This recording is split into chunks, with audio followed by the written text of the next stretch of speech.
आउज़ बिल्लाहि मिनश शैतानिर रजीम बिस्मिल्लाहिर रहमानिर रहीम यौम तशहदु अलैहिम अलसिनतुहुम व अयदीहिम व अर्जुलुहुम बिमा कानू यामलून।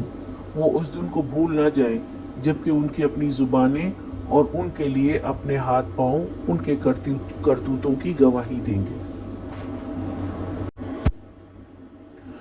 रोज़ क़यामत इंसान की ज़ुबान, हाथ पाँव सब हमारी ही खिलाफ बोलेंगे। ये वो आज़ा है जिनकी हम बहुत हिफाजत करते हैं, उन्हें अपना समझते हैं, इनकी खूबसूरती पर फ़ख्र करते हैं, इन पर पैसा वक्त सब खर्च करते हैं, मगर वो भी उस दिन अल्लाह के हुक्म से हमारे खिलाफ गवाही देंगे। और इंसान हैरत और बेबसी से उसे देख रहा होगा कि हमने तो कभी सोचा ही नहीं ऐसा भी होगा। याद रखें, ये आज़ा हमारे आमाल के गवाह हैं। कुछ करने, सुनने और बोलने से पहले ये बात याद रहे कि हमारे आज़ा उन पर गवाह बन गए हैं। किसी पर नाहक तोहमत हमारे लिए महज चंद जुमले और वक्ती मज़ा होता है, मगर उसके असरात, उनका अंजाम देखकर इंसान उस दिन कांप उठेगा और सोचेगा कि काश चंद लम्हे ज़ुबान बंद रखी होती तो आज इतने बड़े दिन के अजाब से बच जाते। आज का सवाल, क़यामत के दिन हमारे आज़ा किस चीज़ की गवाही देंगे?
आज का सवाल, मोमिन की क्या शान है?